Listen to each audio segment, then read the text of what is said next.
Hello, everybody, and welcome to Sitting with Sean, episode number 8. Good Lord, it's number 8.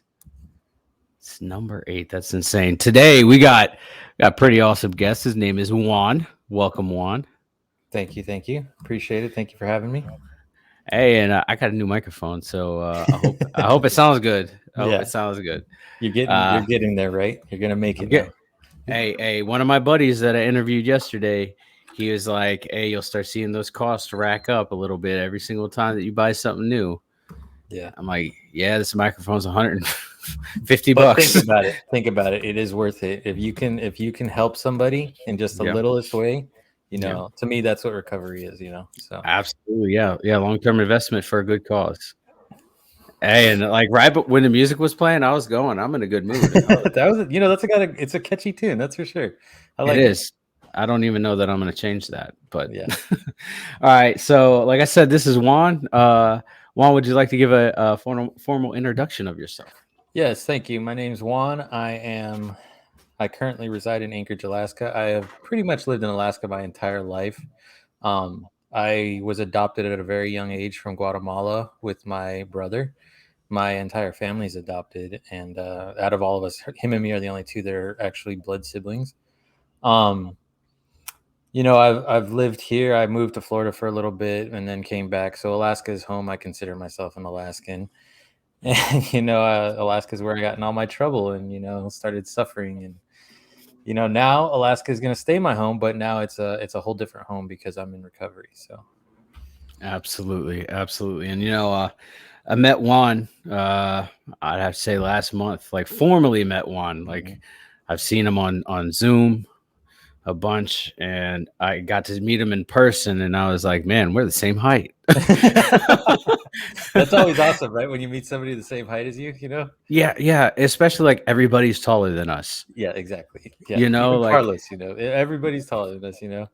yeah, I don't have to do this anymore to talk to Yeah. somebody. No, and like you said, I know I started realizing that after we did that meeting that yeah, we'd never actually met in person, but I actually knew quite a bit about you. yeah, And COVID obviously made it so it took a while, but it was conversating as soon as we met was very simple, because I already knew quite a bit, so yeah, it was good to finally meet you, that's for sure. yeah, yeah. And you had heard my story one time prior to that meeting, Yeah, and that's pretty cool. yeah, I think it was an I, alumni you shared or something. I think you were a guest speaker at the time. That was yep, pretty yep. awesome. Yeah, I was an alumni, and I think it was about the time you had longer hair. Yeah. Yeah, I went Yeah. through that phase again. Hey, there's you nothing know wrong with that. yeah, There's nothing wrong with longer hair, man. I no, mean, you look good with your short hair, but yeah. there's nothing wrong with longer hair. I was trying to get a promotion, so I decided to make my appearance look a little different, and hey, I got the promotion. So, Hey, yeah. there's nothing wrong with that. So, There's nothing wrong with that. If you got to cut your hair a little bit just to get yep. that promotion, more responsibility, then hey, it's worth Small it, right? sacrifice. Yep. Small sacrifices for Yeah. big gains. Yes. Exactly. Yes, yes. So yeah, like I said, I met Juan about a month ago, like formally met Juan in person. It was pretty cool. We both shared our stories, and then I realized how similar we really are. Some of the instances we have been in our lives aren't the same, but the way that we handled them is kind of the same. And it's And kind of so crazy how often you meet somebody in recovery and you get the similarities. It's kind of scary. But then yeah, you figure out, well, we figured out the exact same ways to cope with it too. So, yeah, it's crazy. yeah, yeah, it is. Yeah, and we'll go into a little bit of that in the time here and stuff like that. But first I want to say thank you for being on the show. I'm really grateful for you being on the show and sharing your story and the vulnerability you're going to be showing. So I Well, no, really do thank you. appreciate that. I knew I wanted to do this as soon as I saw you started your show up, and I was like, that's something I want to do. I want to give back, and this might help just a little bit. That's what I'm all about right now. And my recovery is all about giving back. So, Oh yeah, and that's a good place to be at. When you can give back what you got, that's mhm, that's a good place to be at. All exactly. right. So Juan, tell us a little bit about what it was like in your active addiction, man. Let's see what it was like. So I grew up in a very loving home. Again, I was adopted, so there was 6 of us total adopted. Unfortunately, one passed away very young. I never even met that one, But the rest of the family, there was 5 of us, my mom and dad. They were very loving parents. I want to say we were well off because we had everything we needed. We had food, we had clothes, we had a nice house to live in. Um, so I want to say I had everything I needed, and I had very loving parents, but I knew very young that it was very different for me just because I didn't speak English when I came to Alaska. I only spoke Spanish with my brother, so there was that language barrier we had to get through. And then growing up, I seemed to always be the one in trouble. I remember vaguely, or not vaguely, I remember quite a bit actually, that I was always in trouble for something. And, you know, um, it was a lot of being grounded at a very young age and, not being able to do a lot. I felt left out at certain things. So, um, this led into big resentments as I got older. Again, my parents didn't drink. My parents were both very religious, which was a very different thing too, because they were both different religions. My dad was a Seventh Day Adventist, and my mom, I think, was Catholic. I haven't yet to really talk to her about it because that opens a whole new can of worms. Yeah. so I had two different religions growing up, and I wasn't sure what to believe at times. And so, I mean, with being in trouble all the time, I remember growing up, there was this fireplace we had, and there was a stoop right on the fireplace. And when I was in trouble, that's where I would sit. And I remember months at a time just sitting there all day. And so as I got older and older, and I started rebelling a little, that came out, and I told my mom about how that upset me, and it just it that was one of the biggest things that I remember was like an issue for me that I just kind of held in for a very long time. Um, and it turned out that was like a huge thing for me. And when I started drinking, that was something that came back to me a lot. I was introduced to alcohol at, I'd say, a younger age, 15 years old. I've heard younger, but to me that was pretty young. And it wasn't to drown out anything at the time. It was to be part of the cool kids. Um, my best friend and me, growing up in Florida, I was living there for a couple of years, and I became really good friends with this guy, and we're still best friends to this day. We can go months without talking and just carry on like nothing had happened. But him and me, one day we were hanging out, and we met this older guy who is he was his taekwondo instructor. And my best friend looked up to this guy. He wanted to be just like him. He wanted to be the black belt, which was great. I didn't, I wasn't into that kind of stuff. So I was like, all right. So he's like, hey, we're gonna go hang out at his house. I was like, okay, cool. We go over there, and there's a couple beers out, and then there's a couple things of I want to say whiskey or something, a couple different types of whiskeys. And, I had never had booze. I'd never even heard of alcohol. I had no idea what it was, because this is the type of family I lived in. Booze wasn't a thing. So he's like, my buddy had already drank before, and he's like, yeah, just try a beer. And I was like, all right. So I tried one, instantly turned off by beer. I never liked it. I never liked the taste. So they made me a mixed drink of whiskey, and that right there, from then on, that was that was all I needed. Every time I started drinking, it was always a whiskey, whiskey and a Coke, or and then vodka and Mountain Dew. Um, and like I said, at the time, it was just to be cool, just to hang out with everybody. I had no real reasons to drink or anything. And so for the weekends in the summer, and throughout high school, that's what we did. We'd go out, we'd party, we'd make a little money so somebody could buy us our booze, and then we'd go party until that was all gone, and then we'd be like, all right, now we got to go figure out how to get more. And it wasn't ever really a problem in high school, I don't think. I experienced my very first hangover in high school, which I didn't even know what that was at the time. But I remember waking up, I just felt like crap. I was tired, I was dry heaving, I just wanted to lay on the couch all day. And this is how little about alcohol I knew, because even my mom didn't know I was experiencing a hangover. She thought I was sick, so Mhm. she had no idea. And if I thought about it more, and the more I've thought about it, I probably smelled like booze, but neither of us knew what that was. So, Yeah.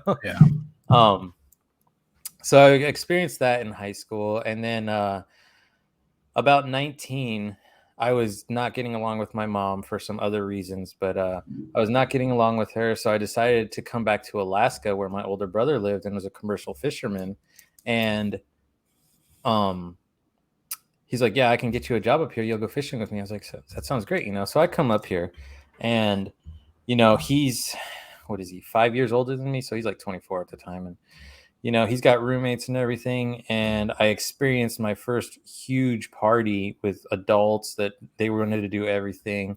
There might have been cocaine involved at some point. Yeah. And so I was like, all right, so this is what my brother does. He's a commercial fisherman. And he has all this money. All they do is party when they're in town. And, that's the lifestyle I got introduced to coming to Alaska. So there was a few months of that. There, again, it wasn't a huge serious issue. I was still, when you're young and you can go party and then get up the next day and just go like nothing happened, So I met my son's mom really close after I moved up here. And so that kind of detoured my fishing expedition. So I didn't end up going fishing because my son came around. Mm. And, life was good. I had my girlfriend. We lived together. I had my son. I partied, but I wasn't going all the time. So again, it still wasn't an issue. And then I had a spiral of just bad stuff start happening. My dad passed away. My dad was freaking awesome. He battled cancer twice and beat it, when I was very young. And then he ended up having a pretty bad stroke and just never fully recovered from that. So when he finally passed away, it built a lot of resentment and everything inside myself, and I wasn't sure how to handle it. So then I was introduced to a certain bar in town, and I just liked the being there, like the location. It was close to home. I liked the service there, the way they made their drinks, and I slowly just became habit to go there every day.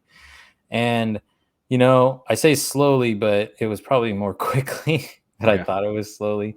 And then the real big one that I've come to decide was my trigger for becoming a full-blown alcoholic was when my sister passed away in 2011. She was a rock in our family. She was so inspiring and creative. She wanted to be a vet technician and everything. She had some health stuff and mental stuff going on, and she ultimately ended up taking her own life. And that really messed with me for a long, long time, and I didn't know how to handle it. And so that's where my drinking I remember the day I found out. I was in a bar for over 10 hours, just nonstop. And when my son's mom finally got me out of there, she told me, she's like, all right, that's it. I'm going to let you do that for that one day and do your thing. But after that, that's it. And I was like, okay, yeah, I'll figure out a better way to deal with this. And I never did. And it just became always drinking after work. I'd go get off work 4 or 5 o'clock. I'd be at that bar from, 5:30 to 8:30, 9:30 at night, and just be completely hammered, and, they made their drink specific and strong. So, it didn't take too much. And then I became a regular, which I never thought I would do. I never thought I'd become a regular at any institution. But then I became a regular to them. And so I was like, well, I need to stop this. So I need to find somewhere else to go. But then I became a regular there, and then a regular at another bar. And it became known that I could go into any bar and they know exactly what I wanted to drink and where I wanted to sit. And, this is a span of a year and a half after my sister passed away. And, then things start getting rocky at home. My girlfriend at the time, she's just like, she's unhappy. I'm drinking all the time. I leave the bar, I go to the liquor store and grab another fifth or a pint, and I go home and I just keep going. And, we never talked a whole lot about it. She kept a lot inside, and just, I don't know if she knew how to handle it, which, I've made amends with her and everything, but I don't think she knew how to handle everything. So there wasn't a whole lot of talk. It might have gone differently had we been able to sit there and talk about stuff, but that's the past. I Our relationship really went downhill when my son turned 3. I got my first DUI in 2013, and I got in jail. That was the first time ever being in jail, first time being in blues or yellows, first time eating a bologna sandwich like that. It was just Yeah. a terrible, terrible experience. And I swore after the 4 days, because I went in on a long holiday. So, Mm, you know, yeah. even though I'd never been in trouble, it took me a while to see a judge, and they finally released me. But I was in there for 4 days. She was pissed at me. I was pissed at myself. I swore off drinking. I actually think I quit drinking for a little bit. Um, but the damage had already been done in our relationship, not being there for a while, not taking care of the baby, not seeing what she needed. And that kind of just made everything go even further downhill. So we ended up, being together for probably another year. But in that time frame, my drinking just, I didn't know at the time what was bugging me. I knew I was unhappy. I knew that there was something that wasn't right, and I couldn't figure out why. But I also wasn't doing a lot of research into what was wrong. Yeah. um That's the I was hard part is when you don't know exactly, what's yeah. you don't know the source of the problem. You just know that there's something wrong. Yeah, and it was like, but again, I didn't really do anything to figure it out. I just drank, and obviously my tolerance went up. So then I started drinking more, and I was driving more, and you know, it just went from, I'd go from one bar to another bar, and then it has started affecting me financially. And obviously I wasn't taking care of my bills, and I wasn't paying my part of the rent, and I wasn't buying food, and it just all became bad. And we ended up breaking up. It was a weird way to do it, but we ended up breaking up, and I moved out and everything. And I thought, okay, maybe I was just unhappy in the relationship. Well, we tried making up and making it work a couple different times, and then it ultimately, my drinking and my unhappiness ended up making me go do something I regret to this day, is I cheated on her while we were together. And I ended up coming up front and telling her, and that was the end of our relationship. That was it for her. And so, I moved out, and then I moved in with my brother, and he was always gone all the time because he was fishing. So, I had this place to myself. Sometimes I'd have a roommate that was just one of his buddies that stay with us, but always a drinking buddy. There's like, oh, hey, you drink, let's go party. Yeah. We party all weekend at the house. My finances were still in the shambles, but I was like, oh, well, I got a roommate now. I can spend a little more money on booze.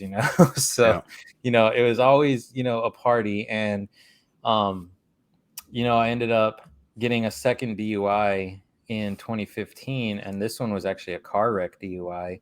My girlfriend at the time tried to come and help me out and gave me some breath mints and stuff, and I actually almost got away with it. And I got to the point where I was drunk, and I got to the point where I was like, I'm gonna get away with this. They're not gonna arrest me. And then another officer came and started questioning me, and I just failed all the questions, and I failed the sobriety test. And that one hit really hard because my son was in the vehicle with me, and I was T-boned, and I injured somebody else. And it hit me hard. I was locked up for about 3 weeks. I was in jail and then in a halfway house for a little bit. And I was miserable. I got out. I didn't drink because I had an ankle monitor, and I was doing twice daily check-ins and blowing into a breathalyzer. So it wasn't because I wanted to not drink. It was because I had no choice at the time. So Yeah. I constantly was thinking about it. And so I knew that I was really starting to have an issue, because that's the lifestyle I had gotten accustomed to, was going out and partying and drinking, and, not doing anything else. I got through that DUI. I handled all the legal stuff. I did the jail time, which was house arrest. And everything was good. I got a job again. I was living pretty decently with my girlfriend at the time. Um, but our lifestyle was work, go hang out at the bar, come home, drink. And that's just how we lived for a while. And we were happy at the time. But then I started realizing that I wasn't happy again. And I was drinking more and more and more. And I lost a job again. So while she's out working, I'm drinking and drinking and drinking. And so by the time she gets home, you know, I'm just completely gone, and she's, starts getting mad at me. Um, and then I decided, you know, I remember this specifically, but it was the weirdest thing. I decided I wanted to try an AA meeting to see if maybe that would help me. And I don't remember exactly how I got in contact with this person, but I was able to call a number, and they sent somebody who was on a call list to come pick me up and took me to my very first AA meeting. And Mhm. he comes and picks me up. He's like, "I'm here. You ready to go?" And I was like, "Yeah." So he asked me a couple questions. He's like, "Have you been drinking today?" And I said, "No." And he's like, "You can't lie to me." He Yeah. could smell it. He could see how I was walking and talking and everything. He's like, "I just need to know you to say it and everything, because then we can only go to certain meetings." I was like, Yeah. "Okay." So he took me to a meeting. I got nothing out of it. I just was like, "Well, I've been sober for an hour now, or not even sober. I've been not drinking for an hour." Um, and he took me home, and he's like, "All right, well, there's another meeting tomorrow night, or we can go to another one tonight." And I was like, "You know what? Call me tomorrow." And I blocked his number. you know, Mm. I never wanted to hear from him again. And the funny thing is, I've ran into him a few times now, in meetings and Yeah. everything. And I don't think he remembers me, but because I haven't talked to him too much, but I remember him. Um, about that time, a, a weird thing happened. I was drinking really heavy one day, and I called my mom and just started crying and telling her how unhappy I was and how I needed to get out of Alaska and how I was drinking too much. And this is all on a weekend. My girlfriend at the time was at home, so she had no idea what was going on. She's like, what?" And so my mom bought me a plane ticket, and I was on a plane to Seattle within 4 hours. Yeah. And Mhm. my girlfriend didn't know what was going on, so she was all upset, and I just kind of left. I was drunk on the plane ride there. I get there, I hung out with my mom for a while, thinking maybe I just needed to sober up and I could get things back under control. And we tried talking, we tried I can't remember a whole lot about this, but I know there was a lot of talking, and I know she wanted me to stay there a lot longer than I did. And I think I was with her for maybe 5 days, and then I came back home to Alaska, and I just I was drinking on the plane ride home. I was sober those few days that I was with her, because one, she wouldn't let me get anything, and two, I didn't have any money. You Yeah. know, Yeah. but you guarantee if I had money, I would have found some liquor somewhere. Oh yeah. So I come back home. I don't even remember how I got booze on the plane ride home, but somehow I had some.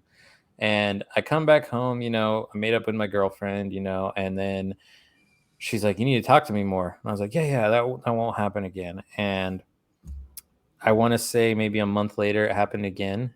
And in this time, my mom has been looking into treatment centers for me in Seattle area, and she's like slowly talking to me about it. And I didn't want to hear any of it. I was like, "No, I don't need treatment. I don't need any of that. I can handle this." Yeah. And I want to say about a month later, I called her again. I was like, "Yeah, I'm just not happy. I'm completely hammered right now." And she's like, "All right, well, if you come here, I'm taking you to this treatment center." And I was like, "You know what?" I agreed to it in a Yeah. drunken Yeah. mindset. So I was like, "Yeah, okay." So I get there, and it took me what? They picked me up, got me to the house. I was still pretty drunk at the time, and I remember going to sleep for a couple hours and waking up, and I was in the cold sweats and everything. I was totally detoxing.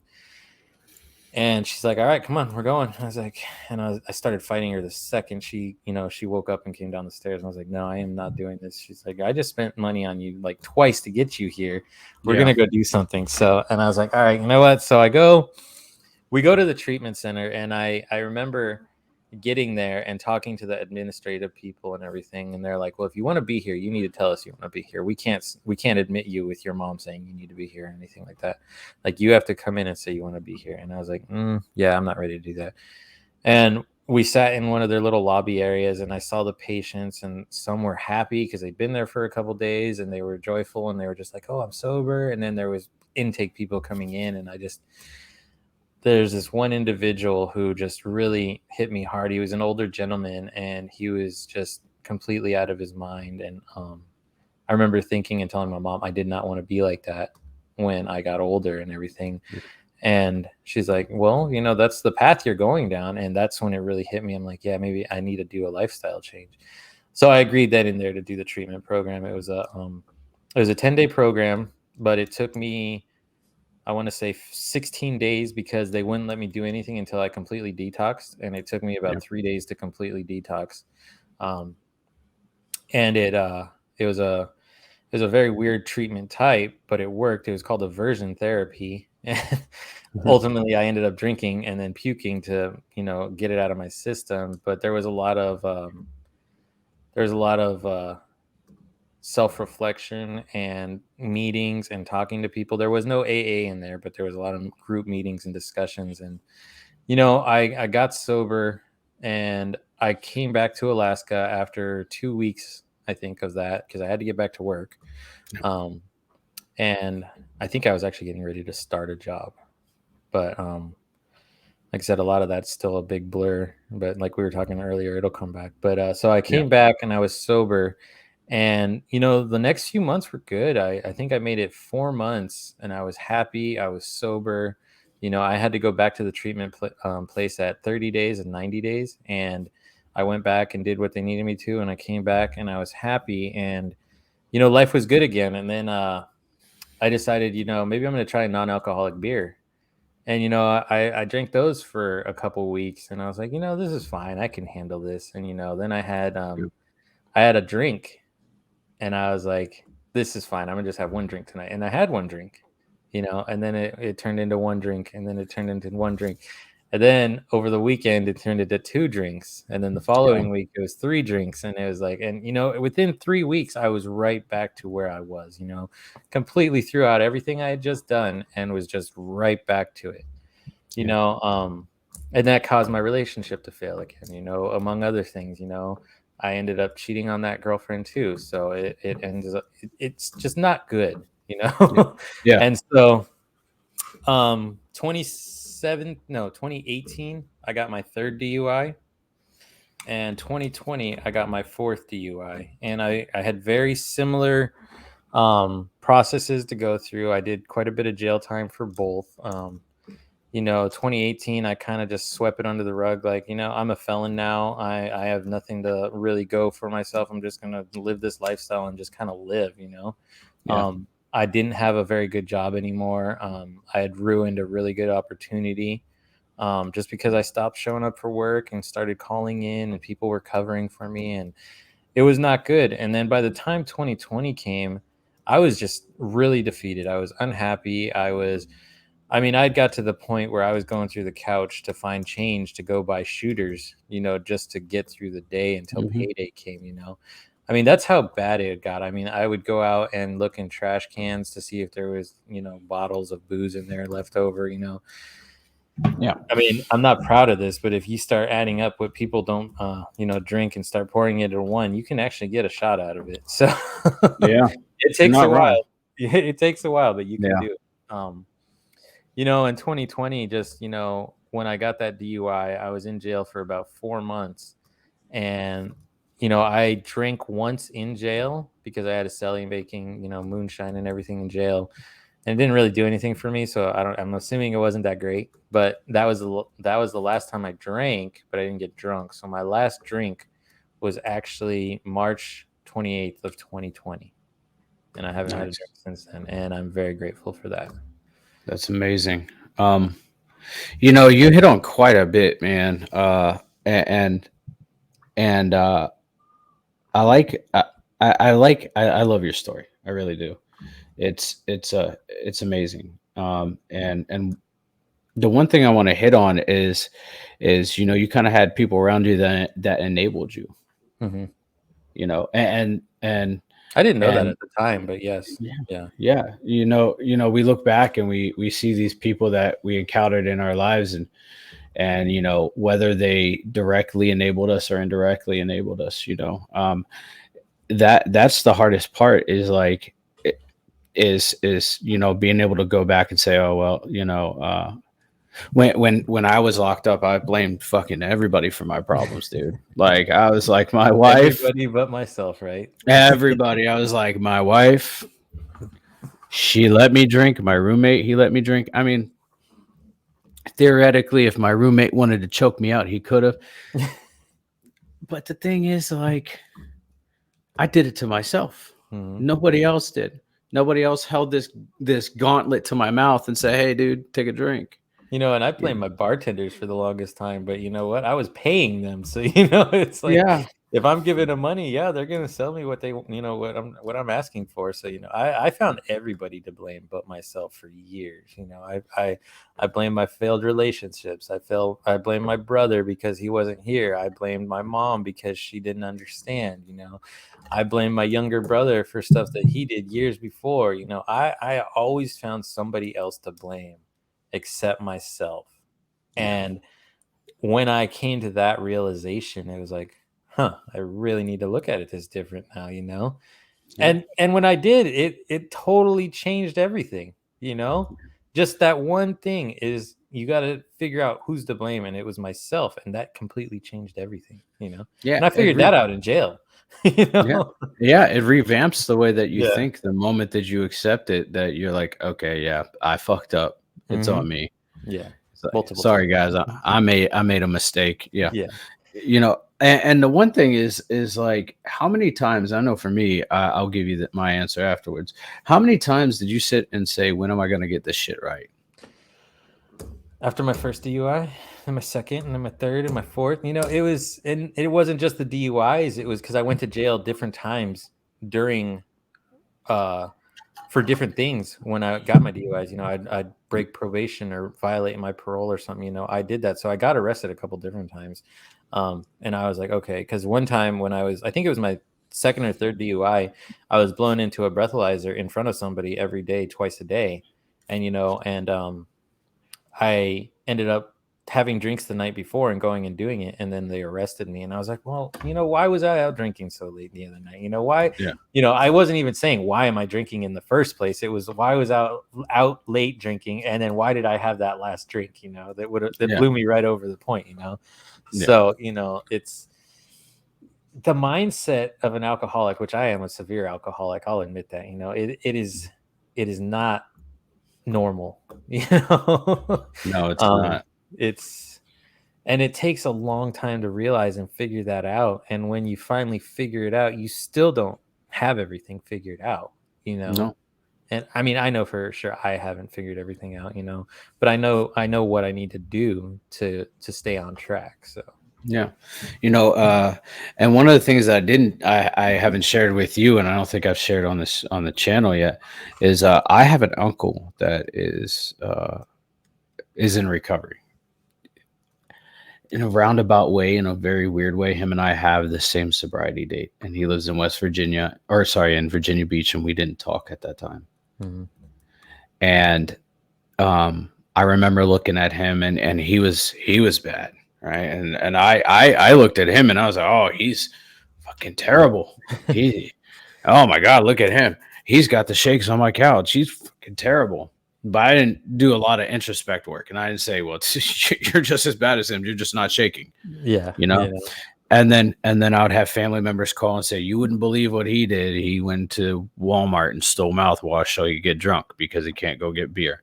mhm. And I'm like, what a fucking loser. And like, I would say that to myself. And I made amends for this. I even called him and made amends. And then it turned to like, he would drink, he would drink cologne and like perfume. And I'm like, wow, dude, that you are a new low right now. Like, and I degraded him because I didn't understand, but I was going through it too, but on a Mhm. different level. And You I felt know, so terrible about that. yeah, I never got to that point, Mhm. but I know I was very close. Like I said, I was pinching for pennies. I remember going and buying 3 shooters with with nickels and dimes, and the Yeah. guy at the sales counter was just like, "Well, really? You're gonna pay for this?" And he was so mad, and I was just like, "Just give me my booze, dude. The Yeah. money's there. Just give me my booze." And I remember thinking, this was after I got sober, but I was like thinking, man, I might have gotten to that point where I would go drink mouthwash. I think I honestly think I might have gotten to that point, you know. Yeah. But I remember judging people the exact same way, like, you're freaking crazy. You're just like way worse than I am, But I honestly believe that I was getting close to that point. If I Yeah. needed to, I probably would have. Yeah. And I would look at my dad when he got sober in 2010, and and I would be at home and drinking in front of him while he's in his own recovery. Mhm. Dude, how selfish is that shit, right? Like, I remember coming home on a deployment, and he's picking me up from the airport, and I'm hammered drunk in my uniform. And he's like, "All right, what do you want to do?" And I said, "I want to go to the fucking liquor store, and I'm gonna make you go inside and buy it." The man's a sponsor in AA, and he felt obligated to go get that for me. And I sat in his living room in front of him, and I drank in front of him while he was in recovery. And he didn't want to see me go out and get fucked up and play games out in town. So he made it so that I sat there, but it got too much because it was every night, all the time. Yeah. And it was bad, and I made amends for that too, because I was like, that was very selfish of me, dude. Like I was the worst human being that I could have been in that time, and I'm very sorry. The good thing is you came to that realization, and some Well, it's people wouldn't even realize that, you know. well, I mean, it was the guilt and the shame that took me to that point where I was like, I don't want to apologize because he's gonna justify it and be like, no, no, no, you were coming from Afghanistan, you saw some bad shit. So before I made amends, I said, Dad, before you answer, or you say anything, I just want to get this out there. I don't want you to say anything. I want you Mhm. to listen. And I didn't give him the opportunity to justify anything I was doing. And then when he would say, well, and I'll be like, no, shut up, Dad. I'm talking. I Yeah. need to make amends. And I did it with all the guilt and the shame in the world. And I came to him, and I almost started crying because like I felt like I put his recovery at risk, but I really didn't, Mhm. because he was strong in his program. But regardless, I was a selfish son of a bitch. I think everybody is. I mean, I know I was selfish. I was always about me. I was one of the most selfish people in the world, and I never knew that until I got into recovery. And then I Mm, started thinking back, and it's just like, wow, I was an asshole. You know, yeah. it was kind of crazy, and I've made amends with some people, and you know, it's like when I would make my amends and everything, that was one of the biggest things that would always come out of my mouth is I was very selfish when it came toward you or whoever I was talking to. I'd tell them that I'd be like, I was very selfish and I'm sorry. It shouldn't have been like that. And making amends obviously can go one of two ways, and some Yeah. have gone great and some have just I still have yet to speak to that person again, and I might Yeah. never ever, but you know what, working my program, I know that that's a possibility, but I'm okay with that because I'm sober enough to know that I've done everything I can, and you know what, it's just they weren't ready to accept it or be my friend again, and it's gonna happen, you know. Absolutely. Absolutely. So, next chapter, what led you into recovery? So, The my fourth smile. DUI, my Mhm. fourth DUI, it I'll never forget that day. It was March 28th of 2020. I don't remember why I was driving. I don't remember what I was supposed to be doing. I remember driving to a friend's house. I remember drinking while I was driving, and I was already pretty hammered. I'd been up all night drinking. Um, I vaguely remember why, but we don't need to get into that. So, Mhm. I show up at my friend's house. I'm sitting in the parking lot, and I'm just sitting there hanging out for whatever reason. And then I get a light tap on my window, and I look over, and there's a cop. And I see him, and I start looking around, and I lock my door. I was like, "Well, lock my door really quick." Mhm. And I look around, and there's 3 cop cars. They've blocked me in, so I can't go anywhere. And I'm like, "What is going on?" And not even realizing how intoxicated I am. And so I rolled down my window for a second. I was like, "Can I help you, officer?" He's like, "Hey, yeah, we've been following you since Dowling." I was like, "What?" Oh wow. And I used to be very observant when I was drinking and driving. Yeah. Apparently not that day, but they've like, "Oh, we've been following you since Dowling." I was like, "Oh." And they're like, "And we've seen you drink, and we've seen you drive, and we've seen you swerve lanes and change lanes and almost hit a vehicle." And I'm like, "Oh, I didn't. I was driving perfectly." Like, we need you to get out of the car, And I was like, "No, I'm gonna sit here for a second." So I rolled the window back up, and they instantly start taking, I don't know what you call it, but positions around the car, so I can't get Mhm. out, and if I try to get out or whatever. tactical positioning or whatever. And then I was like, well, they've already seen me drink. They already know I'm driving. I'm like, well, I'm going to jail. I Yeah. came to that realization very quickly. Um, and I was drinking a Mike's Hard Lemonade, and it was about halfway gone. And the whole time I hear the cop like roll the window down or open the door. And so my last drink, I chugged the remaining Mike's Hard Lemonade because I was like, I'm not going to let this go to waste. My mind is like, I'm an alcoholic. I'm not letting this go to waste if I'm going to go to Yeah. jail. So I chugged it down. I opened the door. I get out, and I instantly, they're like, well, we need to give you field sobriety test. I was like, well, why? You already know I'm drunk.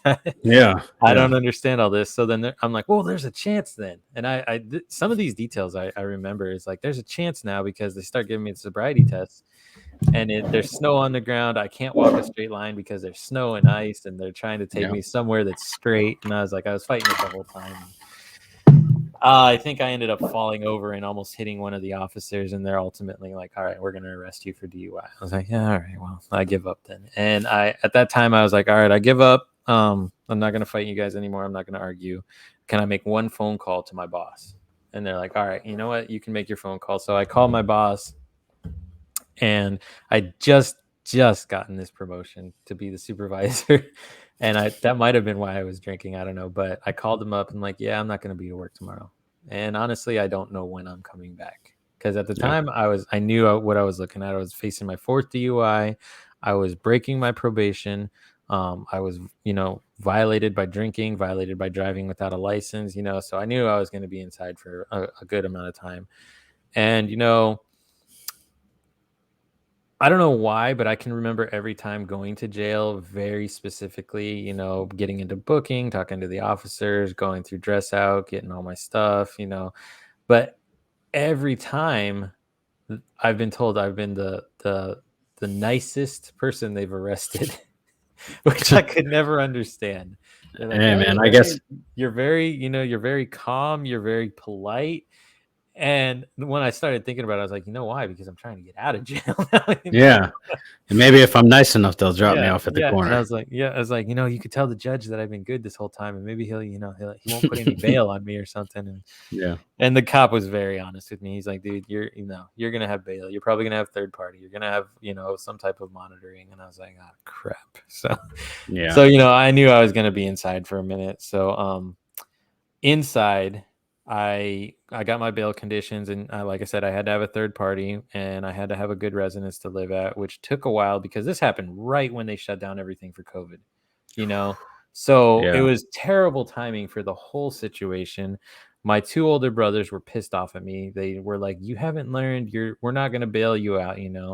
Um, they weren't going to sign off on being a third party. My one brother was in the middle of the ocean, so he couldn't do anything, even if he'd wanted to. But he was so pissed off, because they're like, you haven't learned. This is your 4th time. And then my older brother, he just was so pissed off. He's like, no, he didn't even want to take my phone calls for a while. So, I resented that for a very long time. And then, after thinking about it, I was like, no, that was probably the best thing for me was to stay locked up.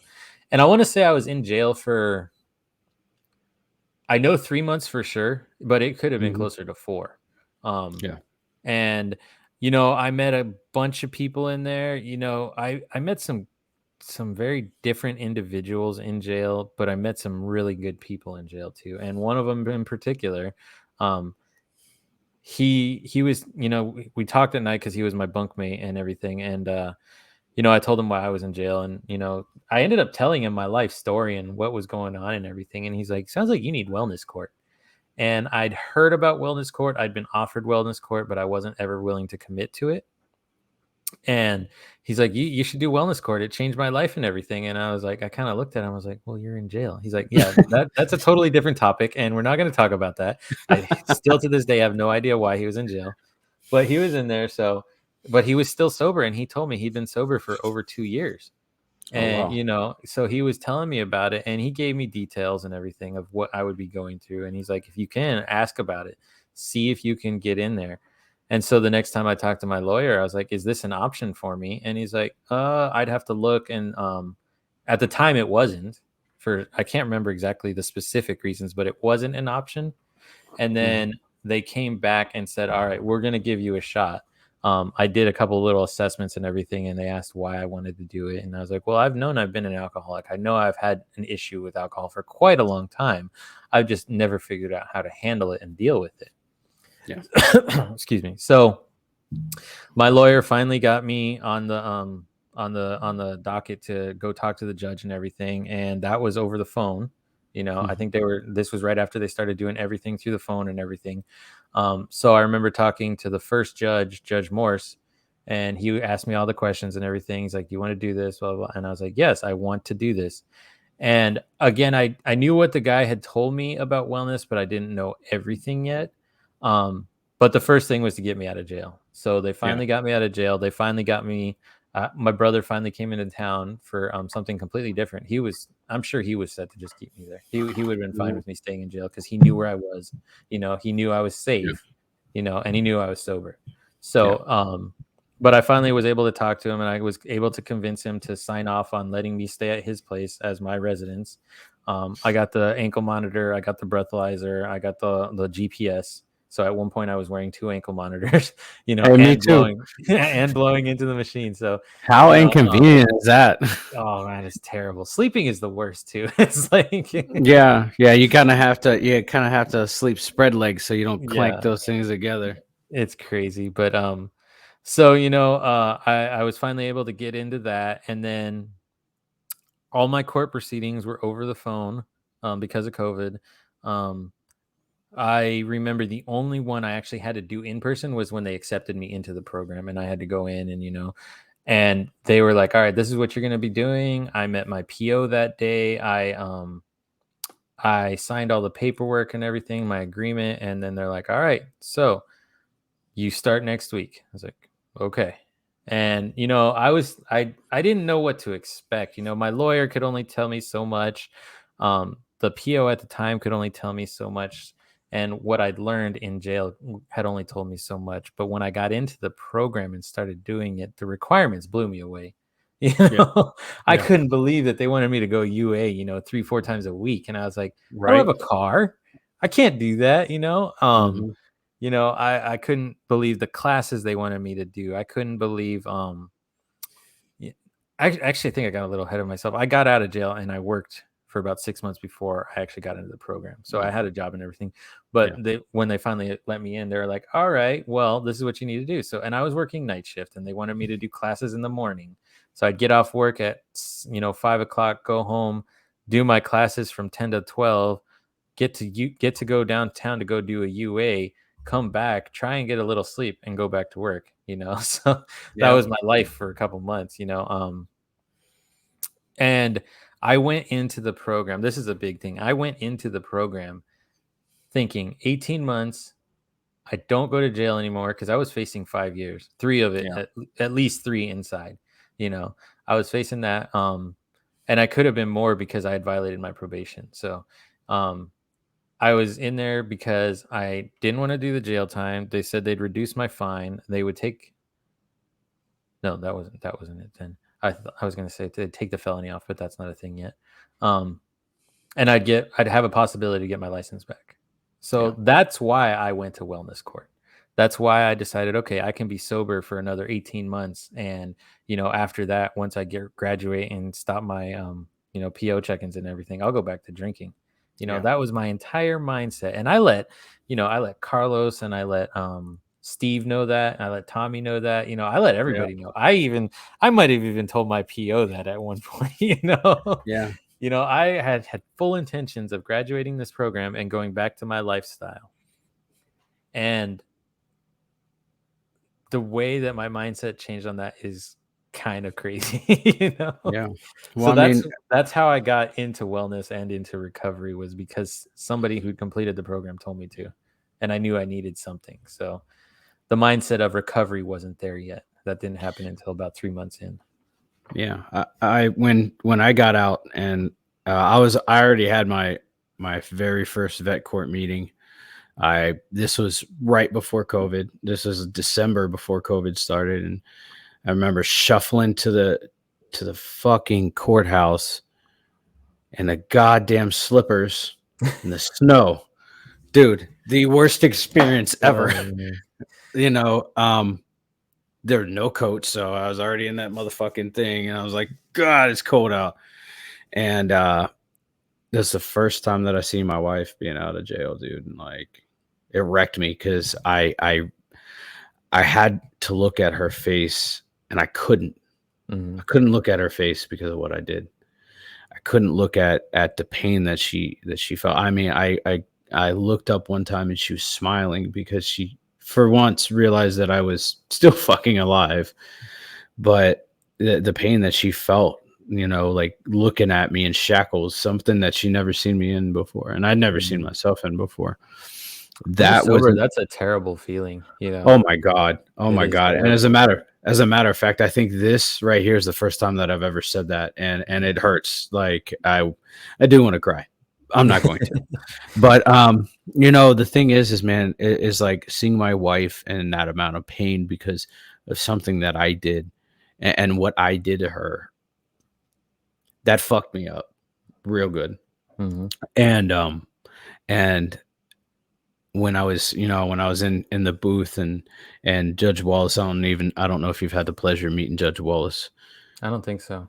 I met He's Boris and Easter. amazing human being, and I'd like to think that all the wellness judges are, or all the therapeutic court judges are amazing people. Mm-hmm. Um, but he would, same question that they asked you, why do you want to do it? And I said, I realize I have a problem and that I can't continue living like this, or I'm going to end up killing myself. Mm-hmm. And not like killing myself as in like driving into no, I'm literally gonna fucking end my own life on purpose. Mm-hmm. And I think that shook everybody in the courtroom because I you've known me and you've heard me speak. I come very bluntly, very honest, very open, and that honesty and openness, the judge was like, okay, yep, you need some fucking help, my guy, and I Yeah. got you. I can't um even remember what the judges asked me, but I know I bullshitted my way into the program. I yeah, said I needed help, and I knew it, but I wasn't ready to accept it. But I knew that if I could bullshit my way in, then they'd let me in. So I said I had a problem, that I needed help, that I couldn't control it. But my mindset wasn't that. It was, let me get yeah, in here and get this done and get on with my life. yeah, So, you know, I kind of wish I had been able to admit it that mhm, time, go in with the mindset that yes, I have an issue and I need help. But, maybe, the way we got into recovery is different, yeah, but it's the same, it's like yeah, we knew I knew I had a problem. I just knew that there was another way to get my help, and ultimately it ended up being the best choice of my life. right. Yeah, and you mentioned looking at the list of things that they wanted you to do, and like, what? Yeah. What the fuck? Like, you're looking at this list. I know for me, I was looking at the list and I didn't have to do an 18-month. I had 9 months, and I was just like, no way, dude, Yeah. for real. Like, you want me to do all these things? And and some of it I had control over, others I didn't. Like, I had Mhm. control over scheduling my counseling appointments, scheduling, marriage counseling appointments, but I didn't have control over the UAs. I didn't Yeah. have control over like PO visits. I didn't have control over any of that, dude. And that was one of the most powerless feelings. Mhm. It's like, I know what you mean. It's just like, yeah, and I didn't think about it like that. I just was like, man, I have to do all these requirements, otherwise I'm going to jail. See, yeah, that was my mindset. It was like, I got to do this, I got to do this, I got to do this, and then I'm like, well, if I don't, I'm going to jail. That yeah, that was the mindset I had going in, and so I was like, it wasn't even everything that I had to do. It was just that if I don't do this, I'm gonna go to jail again. So I'm like, yeah, that's how I was thinking about it. But yeah, it's a lot, but there's reasons behind all that, and that. But yeah. for me, minimum 18 months for my second felony DUI. So Hmm. and I didn't think 18 months, like, well, now I think 18 months is in a whole different way. To me, 18 months, I was like, God, I'm going to be in this program forever. I'm not going to have a life. I'm not going to be able to do anything. Yep. And then it's like, when I went and completed it, 18 months went by so fast. Dude, Yeah. it was amazing how fast it went by, and it was amazing how, when I finally got to the point where I'm like, yes, this is for me, it just went by quicker and just life got better. The Yeah. first 3 months of wellness were just terrible for me. Yeah. You know? You know what's crazy is there's a lot of similarities in the therapeutic court program, but one of the differences is they didn't mandate us to go to alumni meetings at all. Mm, okay. They were just at the time they were just, hey, you need to make two 12-step programs, whether it was NA or AA, one of those two. And I missed an AA meeting, and they're like, yeah, by the way, you have to go to an alumni to make it up. And I was like, huh, well, shoot me the email so I have it. And I went to Carlos's meeting on Monday. On the Carlos Monday. is an awesome guy, dude. Oh man, I love Carlos. I love all Carlos, those guys. yeah. Carlos Car Carlos really got to me when I first got in, listening to his story and just looking at this guy, and I'm like, this guy is so broken and beat down, and he's just so full of joy right now. And I'm like, and I mean, him and Alicia got to me really good. Alicia, when I got into the program, just graduated. The day I got in, she graduated. So that Mhm. was the first positive thing I thought I saw of the program. And I actually told her this recently, that seeing her that day kind of gave me a little hope without even realizing it, you Yeah, know? And it wasn't yeah, until months later that I realized it, that seeing her was what I needed to get through that program and to actually take my recovery seriously. So her and Carlos are a huge, huge part of my recovery. I don't know if I've actually ever told Carlos that. I know I told Alicia that. well, But I'm sure he's gonna hear it. yeah, right. But I know, Carlos, he was the first person in the alumni, and I haven't even told them that. So hey, Carlos, if you're listening, you're the first person I ever heard from alumni. Right. But yeah, and we talked about. I was like, man, this is cool, but it's not something I'm ever return to because it's not my cup of tea. I don't feel like I can relate with a lot of these people. Oh, with Um, alumni? yeah, yeah, but I mean, here I am. Yeah, look at you Like, now. yeah, look at me now. And yeah, I was like, I can't relate to these people. I mean, they're cool, they seem cool, they're in the same kind of predicament I'm in, but I can't really relate with them. And then, little plug for Carlos. Carlos has always been that person when I'm like down in the dumps, dude, and like I feel like absolute dog shit. And I say, hey man, I gotta talk to you. He's like, hey, what's up, bro? Like, you know what I mean? You did that so well. Right, right. He goes, "Hey, what's up, bro? You good?" And I'm Oh like, man. I'm like, "No, I'm not. No, I'm not." But hey, thanks for picking up, brother, man. But yeah, he's always that one person. Yeah. He's like, "Hey, bro, you good?" No, I'm not. Mhm. Dude, when I Um, see him at the gym and everything too, he always makes sure to see how I'm doing and everything, and yeah, just brief conversation, and just that's just how he is. And he's an amazing person, and just I look up to him. He's a big inspiration for me. You yeah, know. yeah, um, yeah, and so for me, the desperation got real when I got into the program because I was like, I fucking need to fix this. I was like, there's something broken in me, and I kind of hit the ground running, and then I slowed down because it was like I'm doing all this once I got overwhelmed, and it seems like it's the opposite for you, like starting to walk, and then all of a sudden out of nowhere, boom, you started running. Because so I want to say I went through the early recovery, the man, I feel bad now because I should know these things. But I went through the first two classes, and I got to I want to say the third month I was listening to Steve, and he was Mhm. talking, and he said something, and I can't remember exactly what was said, but something inside me just kind of like a light bulb turned on. And I was like, I'm doing all these requirements, and I'm doing them, and I'm actually enjoying the classes. I'm getting something out of the people that are sharing. I'm learning a lot about myself, which is a terrible thing to do when you're sober. Yeah, Because you learn a lot of good and a lot of bad. But I started learning, and I started paying attention, and I started realizing I liked the feeling I was getting. I wasn't, beating myself up as much anymore. I was willing to accept more. I was willing to accept feedback and not argue. not like try and defend myself as much as I would have before. And then something just clicked. I mean, I was going to AA, I was enjoying that, which I hated AA. I swore off Yeah. AA multiple times. I love AA now. That is my thing right there. You know, and something just clicked, and I said it at an alumni meeting. I was like, you know what? I'm just gonna say it because if I don't say it out loud, it might not happen. You know. So Yeah. I remember being in the alumni meeting on a Saturday, and I was with Steve in his group that day because there were so many people because everything was on Zoom. They had to split them up. I was like, you know what? I'm going to give my full commitment to this program, to AA, to my recovery. And I'm just going to do what I have to do to stay sober because I'm really enjoying being sober.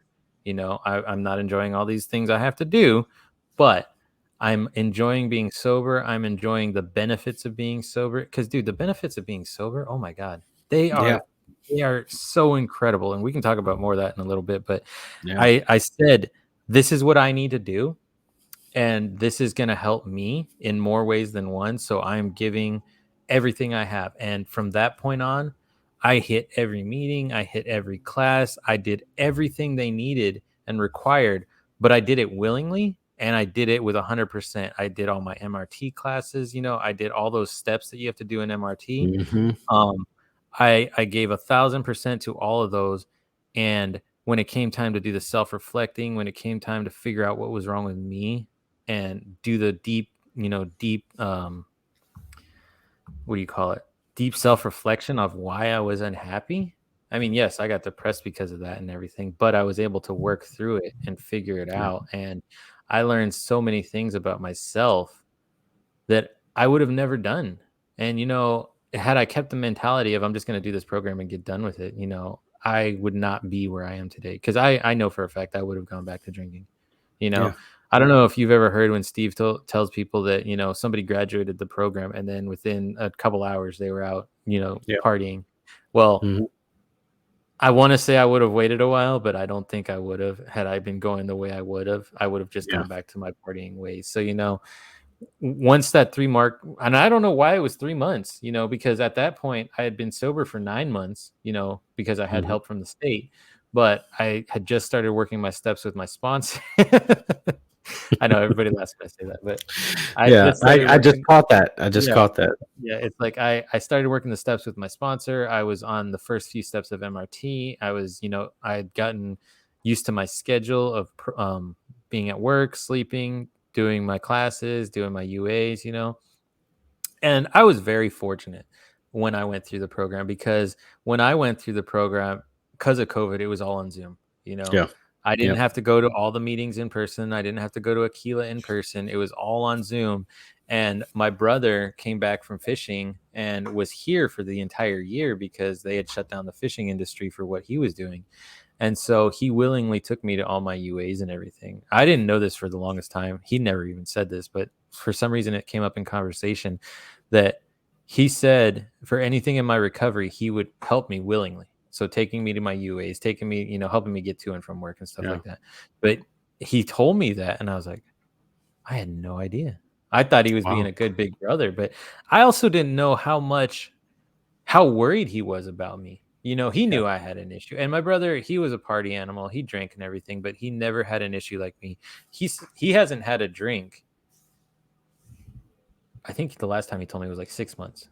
Oh, And even wow. then when he drinks, he has a beer for dinner and that's about it. But his girlfriend doesn't drink, and when we hang out, they know how big into my recovery I am now, and he has no real desire to. But then he told me, he's like, when it comes to your recovery, I'll help you, because he was really worried about me, and I never knew that. I never knew Yeah. what I had put him through, and there was a lot of stuff that I did that, hurt our relationship, but being sober has helped our relationship too. No. I realized the other day I actually have a few more amends to make with him, which I need to work on. But that's what being in recovery is learning that and figuring that out and knowing when I need to fix something. And before I wouldn't Yeah. have even cared. I would have Yeah. just been like, oh, whatever, he'll live, Yeah. Right. that's not good for us. Yeah. What part of your program do you honestly feel was like your favorite part of your program that you were like, shit, I really enjoyed that? Mm, There's so much, but I think honestly was hearing everybody's story. That's really what gets to me and helps me. And this isn't just in the program. This is just in recovery in general because Yeah. you're always going to hear something new. I mean, I'm sure you hear stories all the Yeah. time, you know. Hmm. So, I think though hearing the stories, hearing where people came from and where they are now is Hmm. is probably my favorite part, you know. Obviously Carlos is a huge one. Steve, you know, his is a good story too, you know. I love his Yeah. story. You know, I don't know too much about Tommy, but I have heard his story once or twice. You know, it's just Hmm. hearing how these people were exactly like me and how they went through the exact same program. And now look at them. Now they're thriving, you know, and Yeah. I'm slowly starting to get there, you know, and the recovery part is what I enjoy, you know, just seeing the people coming into the program right now, because obviously we're alumni now. So we get to see these Hmm. people come in and seeing that was me. I was broken and defeated, and you know, I was unhealthy, you know, and then I'm like, you know what, in 6 months that's going to be a totally different person, you know. Yeah. In three Hmm. months that's going to be a totally different person, you know. Yeah. And just knowing, and I've watched a couple of people in the program lately. I'm actually a sponsor to one of them, a current participant, and seeing the growth in the short amount of time that I've been his sponsor and seen him in the program, because he came in right before I graduated. And I actually knew this individual outside of the program. We used to hang out, we used to Yeah. work together, everything. So when I saw him come in and I heard his name the first time, I was like, no way. Hmm. But then seeing him and how he's changed to now who he is now, it's a completely different person. And that's what I love about the program, is seeing the change that comes. And you know, you can see the people who are there, who are just there to be there, and they're Yeah. fighting it the entire way. They're not getting anything out of it. Yep. But then you see people who full invest everything and they want to change, they want to be different, they want to change their lives. And eventually I think everybody gets there. Some Yeah. people it takes longer, but I think everybody gets there. And that just, you know, just brings me joy knowing that I thought that I thought wellness was one of the toughest things I've ever done, you know. And I'm sure everybody says this, but if I could get through it, you know, everybody can get through it, Yeah. you know. It's a lifesaver, and it's like the treatment itself is nothing like terrible where you're going to be tortured or anything, you know. Yeah. But it's like it makes you really, really do a lot of soul searching and figure out your demons. Yeah. And you know, it's seriously a life changer for me. You know, Yeah. You want to can't hear a say enough. crazy? I can't say enough about wellness. You want to hear a crazy story? What's up? So, I get a phone call last January. I think it was last January, not this past one, the one prior. It's from a guy that um, I used to be in his unit in Afghanistan in 2014. And he says, "Hey, man, I live in Alaska now. I live out in the valley." I said, "Oh, that's cool, man." Mind you, I didn't. I was in my recovery. I'd already graduated, but I held a resentment toward him because I really hated him for the way he treated me because I was lower enlisted, Yeah, and he just treated me like shit. Um, and he was like, "Yeah, man, I just got my third DUI." I was like, "Okay." And he was like, "I heard something." He was like, "I see you post a lot about vet court. I don't know what that is. What is that?" And I was like, "All right, man. Well, I'll sit and we'll talk." And so I talked to him, and as of today, he's in phase 3 of vet court, and hell yeah, he's one of my participants in vet group, and his life has significantly changed. hell yeah, dude. Yeah, and it's amazing. Just like you said, it's amazing to see where that person is a year, from a year ago, Mhm. and just the growth and the transformation.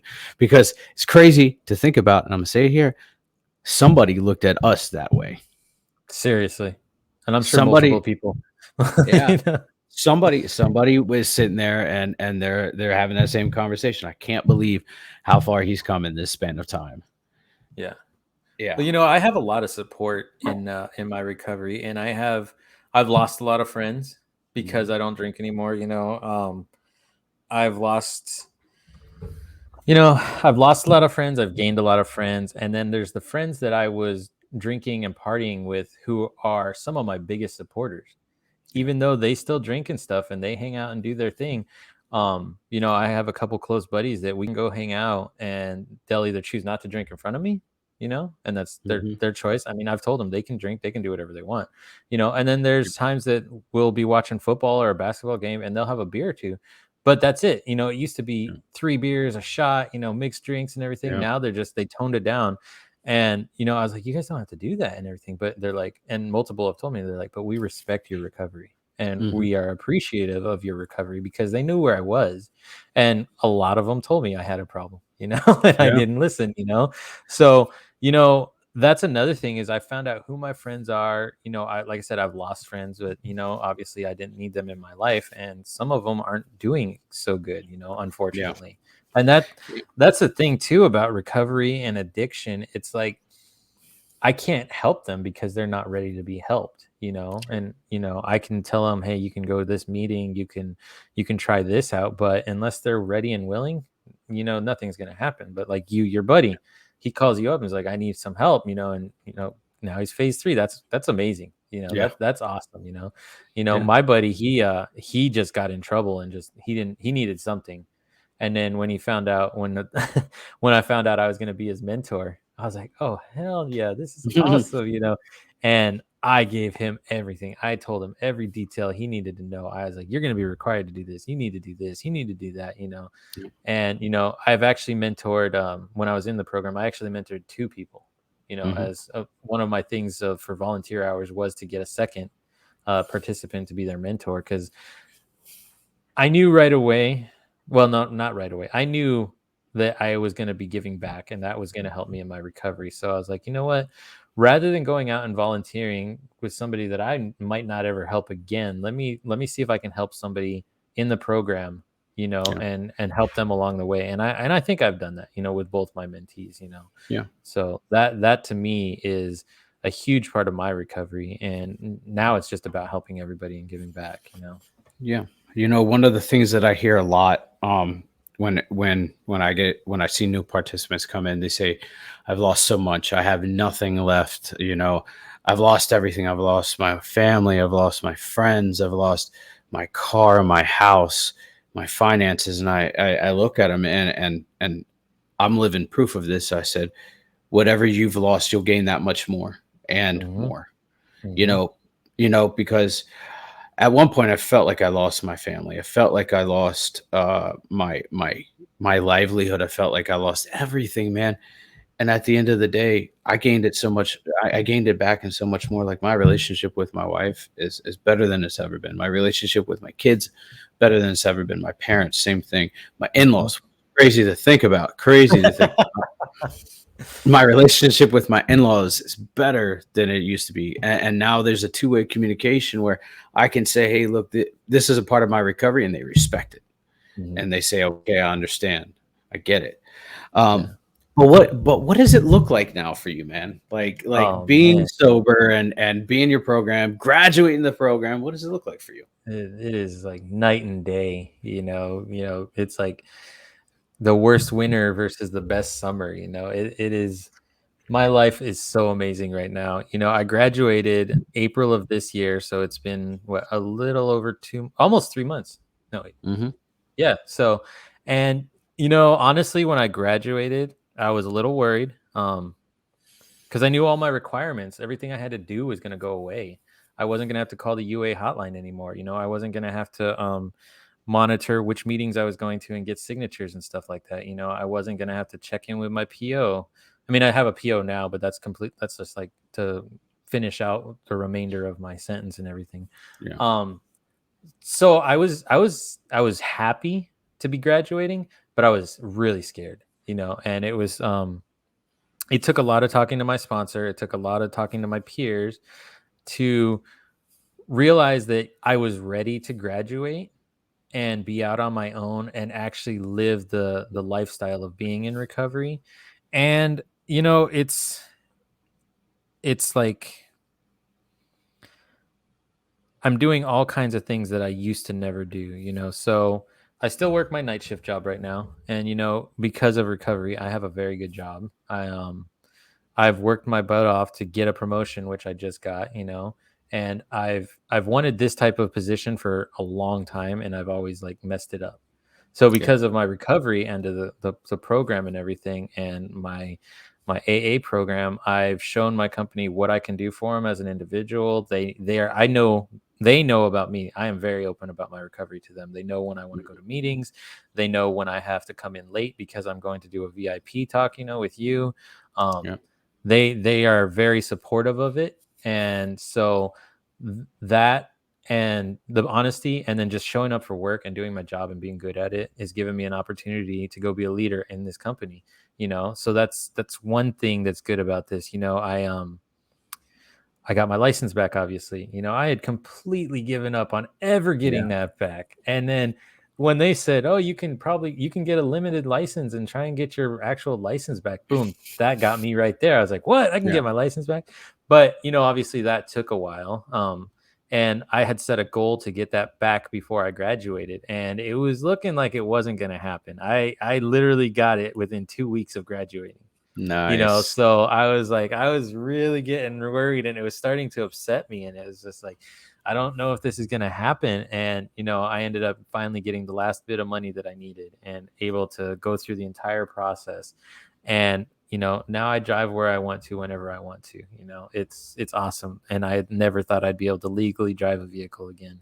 um I can pass cop cars now and not have to worry. I don't have to worry Yeah. if they're behind me. And Yeah. um I my finances have just completely changed. I wish I was saving a little more money, but now I eat a lot. So Yeah. Hey, I we love I food. s- I spend a lot of money on food. I spend a lot of money on ice cream. Ice cream was my go-to, and it's still a go-to for me now. I was able to purchase a vehicle. I was able to finance a vehicle because I can afford that now. um and I want to say that this is my biggest accomplishment besides being sober. Is since I've been in Alaska, I've never lived on my own. I've always had a roommate, I've always had a girlfriend, I've always lived with somebody. But on the 9th of this month, I signed my first lease for my own apartment all by myself. I got the money, I got the deposit, I did it all by myself. Fuck And yeah, my guy. That's that is awesome. one of the biggest accomplishments I've had. So it's like, I'm really proud of it. I got the place set up finally. I'm able to come home and just relax. And, that wouldn't have been a thing 2 years ago, 3 years ago. Yeah. I mean, my first apartment, my mom paid for it. She paid for the deposit and like 2 months rent, you Hmm. know, and then she bought a lot of the stuff that I had in it. I was able to buy a TV recently. I'm looking at buying a new couch. All of this is happening because of wellness, because of my recovery, because I do AA, because I talk to people. It's my lifestyle is just completely different. I have an amazing girlfriend now, which, funny story, she's in recovery too, but a few It's years awesome. ago, we tried to be together, and my drinking was just that big of an issue, that we couldn't be together. And now it's completely different. I actually, show up, I care, I show her feelings, I give her emotions. I'm actually a nice person, apparently. So, and she's an amazing person too. She's gone through her struggles, and she's going through some stuff, but she's she's at a good place in her recovery. And we're just, I think it's like the final piece to make everything good in life right now. I have no complaints right now. I mean, I could complain, but I really don't. Yeah. I'm happy. I'm helping people. I have some sponsees and in AA. I'm able to do this. If this helps one person, I might not even ever know it, but if this helps one person, then that will make somebody's day. You know, so recovery to me is you know I go to meetings. I actually went to one today. I'm actually going to another one because I haven't been able to go to too many this week with my work schedule and some other stuff that's been going on. So today I went to a meeting. I'm going to another one tonight. And then that's my weekend. To me, I get to hang out with my son, that was a very bad relationship for a while. It took a long time to rebuild what we have now. And now we're going to go bike riding tomorrow. Nice. The relationship with my mom is pretty amazing. I used to not talk to her. When I'd get in trouble, she'd know it instantly because I just completely stopped talking to her. I wouldn't text her, I Hmm. wouldn't call her, nothing. She knew I was in trouble, and now I can text her and call her at any time. And, I tell her what I'm going through. It's funny, she refused to call me an alcoholic for the longest time. She knew I had an issue, but she would not say it, and I finally had to make her say, "Mom, I'm an alcoholic, you can say it, it's fine." And she finally did Yeah. it, and she's like, "I don't like that term." I was like, "Okay, you don't have to say it again, Yeah. but that's what I am." But our relationship has gotten so much better because I tell her everything that's going on. I can tell her if I've had a good day, if I've had a bad day, why. My relationship with my brother, I feel, is a lot better than it had been for years. There's still some stuff that I need to do to fix some stuff in the past, but it's being worked on. And Yeah. I can talk to him about anything. He's always telling me how proud I am. I hit 2 months sober, a couple months ago. And that, to him, that was huge. I mean, it was huge for me, but to him, he's like, "You're doing amazing, dude." And, he constantly tells me that. Um, my relationship with my older brother was never super rocky, but I am a lot better at keeping in contact with him, you know?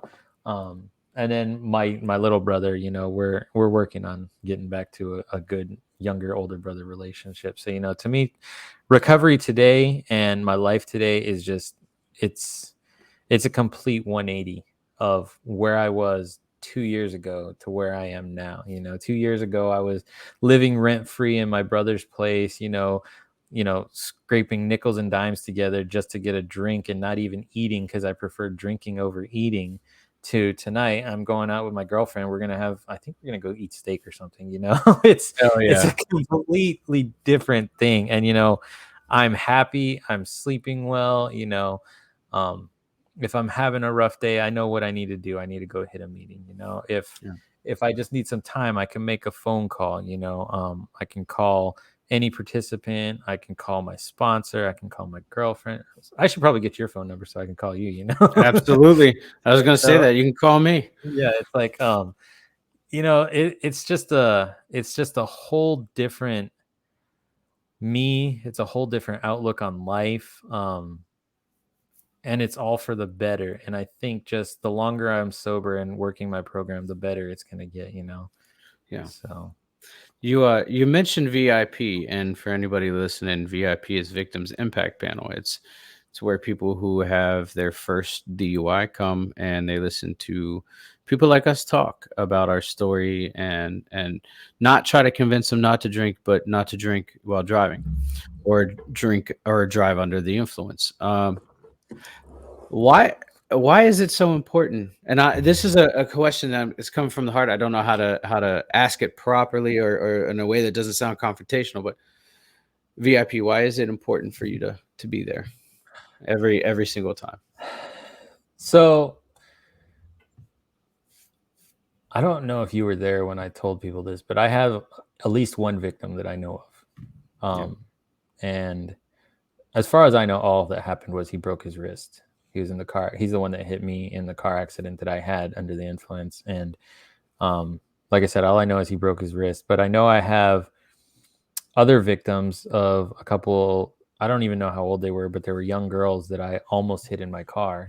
You know, yeah, and obviously my son was a victim in the car accident. And you know, all these scenarios could have been way worse. yeah, And the feeling that I've got from thinking back on that since I've been sober and what could have happened, and some people I actually know personally that actually have real victims, that are no longer here. It could have been me. It could have been a split second and my life could be completely different. I could be in jail for, the rest of my life. Um, but the VIPs, I think I want to say that if I had had an opportunity to do a VIP meeting when I got my first DUI, my lifestyle and my choices would have been completely different. I have no idea because, like I said, and I'll keep saying it, I am an alcoholic. I know that. So I want to say that if I had had the opportunity to do it, and I don't know why I didn't, it could have been different. But if I can share my story and tell people what I've been through and what could have been, and they made a bad choice one night. If they don't ever do it again, that's a win for me. Yeah. Um, I was at the one this last, a couple weeks ago, and uh, I don't want to say you can tell the people who are actually interested and genuinely interested in being there and never getting in trouble again, or the people are there just because the court told them to. But this one individual on this last meeting, I could tell he was a younger guy. He'd gotten in trouble, and I could tell he was soaking in what everybody was saying. He was Yeah. listening to us. He was agreeing. He asked questions and everything. And I'm obviously not going to say that he's going to never get in trouble again, but he genuinely was learning from us and what we went through. And he couldn't believe, what me and Ron and Carlos were saying. And he's like, what? These guys are freaking nuts. And, we all have licenses. We're all long-term, recovery participants. And you can tell that we got to that one individual in some way. I don't know how, but we got to him at least. And Yeah. if just going and talking to those people and somebody never drinks and drives again, hey, that's again another win. Yeah. It needs to be talked about more, in my opinion, because obviously drugs are illegal, but alcohol isn't. Yeah. And everybody praises it and praises it and praises it. And I was that way. But Yeah. now to me, it's a completely different concept. And obviously you're never going to get booze to be illegal. It's going to be Yeah. impossible to do that, you Yeah. know? And I wouldn't say that would solve the issue. That'd probably make more problems, but I will tell anybody who wants to listen that I choose not to drink and I choose not to drive while drinking, obviously. And I choose not to participate in anything that involves alcohol now, just Yeah. because it destroyed my life. And I've had to work very hard to get my life back to stable and where I want it. So if that means I have to go to every single one of those VIP meetings and talk to individuals, I'll do that. I'll Yeah. listen to anybody who asks for help. I'll give my number to anybody who needs somebody to call. Just any way I can help, I'll be doing that. So like I said, if this helps somebody and I never know about it, as long as it helps, that's all I care about. Juan, I am so fucking proud of you. I Thank you, am. sir. Thank you. I You appreciate that. you've come a long way. Even Mhm. from like when I first met you on Zoom, dude, you come a long way, and you're an amazing fucking human being. I want you I to was a know that. very angry individual when I first got into this program too. Dude, I think we all were. I was too, but you're an amazing human being, dude, and you continue to work your program and influence people every day. I know you're a massive influence on me, man, and I haven't told you that, but you are. Thank you. I Yeah. appreciate that. I Every draw a lot of inspiration from you too. It just hearing your story, I think I actually cried when I heard your story the first time. It's you know, and that I used to not be an emotional guy, but now, in recovery, it's just sometimes it just has to come out. yeah, you know. absolutely, So. absolutely, I mean, I've yeah, cried at AA meetings, so yeah, dude. I cried at movies. Like, come on, let's be yeah. real. Yeah, okay, yeah, you're right. You're right. I mean, hey, if you can't let it out every once in a while, then what are you doing? You know what I Yeah. mean? But yeah, man, I want to thank you for being here and being vulnerable and sharing your story, man, and really Thank you. sharing the inspiration that you give to other people, man. Mhm. Honestly, it's astronomical. Yeah, I try, and It's, I it's huge. appreciate you letting me do this because, I've told multiple people that I just want to try and give back in any way possible, and I knew, like I said, as soon as you started doing this, I was like, I want to be on his show, so I appreciate that. So, Well, I'm glad to have you on here, and you're always welcome back. we'll have to do it again. Yeah, yeah, definitely. All right, brother. And for everybody out there, I want to thank you guys for hanging out with us for this hour and a half. I really enjoyed this This is podcast an as hour much and as a I. half. Yeah, we're sitting at an hour and 28 minutes. It didn't Ah, feel like that long. yeah, I The know. last time I looked at it was 7 minutes, and I'm like, oh my goodness, wow. But yeah, I want to thank you guys for hanging out with us and just being with us and experiencing this awesome moment. So until next time, Thank you, much love, everybody. y'all, Thank you, Sean. I appreciate it. and no problem, Juan. Thank you.